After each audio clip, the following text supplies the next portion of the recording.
सुप्रभात। भगवान से भी अधिक है गुरु की महिमा।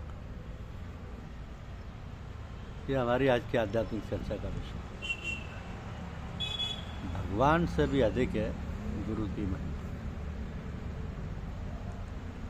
ये अटल सत्य है कि गुरु की महिमा का कोई वर्णन पूरा नहीं कर सकता।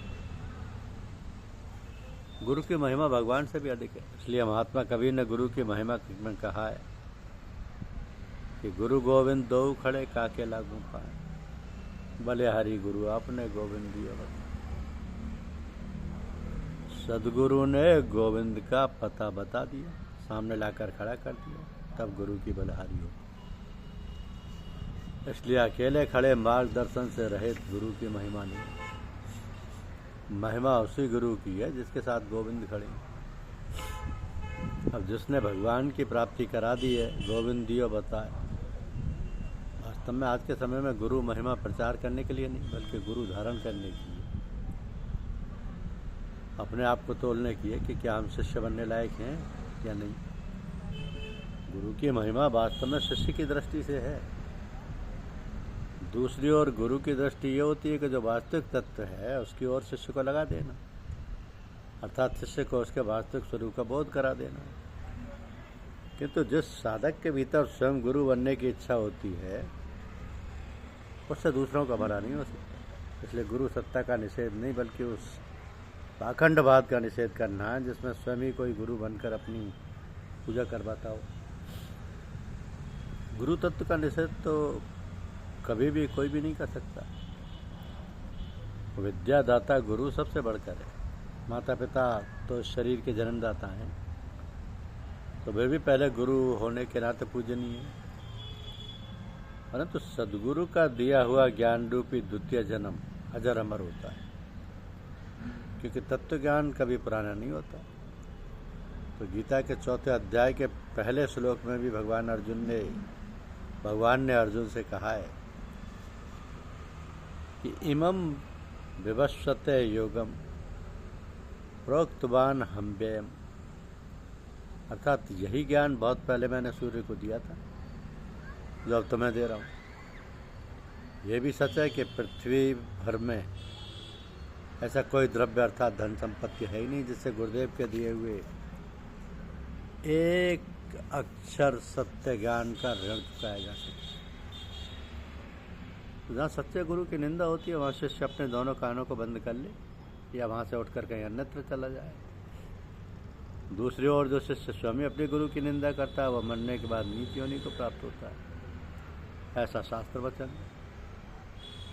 तो गुरु के पास हमेशा उनसे नीच स्थान में बैठना चाहिए, उनसे नीचे स्थान में बैठना चाहिए। गुरु के आसन से उठने के पहले ही उठ जाना चाहिए, तथा जब गुरु अपने आसन पर विराजमान हो जाए तब शिष्य को बैठना चाहिए। शिष्य का परम कर्तव्य यह है कि लेटे हुए, भोजन करते हुए, दूर खड़े होकर या दूसरी ओर मुँह करके उनसे वार्तालाप नहीं करना चाहिए। सद्गुरु की सेवा यथाशक्ति खूब मन लगाकर करनी चाहिए। साधक की सेवा करने के ढंग से गुरु को भी मालूम हो जाता है कि शिष्य को सच्ची शिक्षा की कितनी चाह है अथवा अपने कल्याण की कितनी चाह है। तो गुण के आधार पर सभी वस्तुओं का मोल ठीक ठीक किया भी जा सकता है, परंतु ज्ञान एक अमूल्य वस्तु है जिसका मूल्यांकन करना सर्वथा असंभव है। तो अनेक प्रकार के कष्ट सहकर जिन गुरुजनों ने शिक्षा और ज्ञानोपदेश देकर हमें ज्ञान रूपी अनमोल रत्न दिया है, उनका हम ऋण कैसे उतार पाएंगे, अर्थात कभी नहीं उतार पाएंगे। इस ऋण से मुक्त होने के लिए हमारे पास कोई भी ऐसी संपत्ति नहीं है जिसे गुरु को देकर वो ऋण हो सके। तो शिष्य को चाहिए कि जब गुरु उपदेश देते हों तो उन्हें मन लगाकर सुना जाए और बाद में उसका चिंतन मनन और तदनुसार साधन अभ्यास भी किया जाए। जो ऐसा नहीं करते, उन्हें दिए गए उपदेश या तत्व ज्ञान की बातें अंतःकरण में नहीं रह जाती और परिणाम केवल 0 ही रहता है। अर्थात जैसे ज्ञान की बातें सुनने से पहले हम थे, वैसे ही सुनने के बाद भी कोरे की कोरे ही रह गए।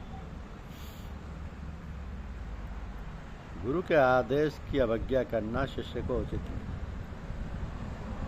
कारण कि सच्चे पूरे गुरु कभी अनुचित आज्ञा दे ही नहीं सकते। यदि शिष्य से गुरु के प्रति कोई अनुचित कार्य हो भी जाए तो उसे उचित है कि गुरु के सामने स्वीकार कर ले, दंड से डरे नहीं, क्योंकि गुरु हमारे शत्रु नहीं, वे हमारे परमात्मीय व हितैषी हैं तथा हमारी मंगल कामना को ध्यान में रखकर ये उचित अनुशासन देंगे। जो शिष्य गुरु से शिक्षा दीक्षा प्राप्त कर फिर उसका मन वाणी और कर्म से उचित आचरण नहीं करते, अर्थात गुरु को रूठने का अवसर प्रदान करते हैं, उनका लिया हुआ ज्ञान और पढ़ी हुई विद्या भी उनकी किसी भी प्रकार से रक्षा नहीं करती। कहा है ना कि कबीरा तेन रंदे जो गुरु को कहते हो, हरि रूठे गुरु ठौर है, गुरु रूठे नहीं ठौर। यह भी सामयिक सत्य है कि आजकल सद्गुरु मिलना अत्यंत दुर्लभ हो गया है, परंतु एक सच्चाई यह भी है कि पहले हमें शिष्य बनना आना चाहिए।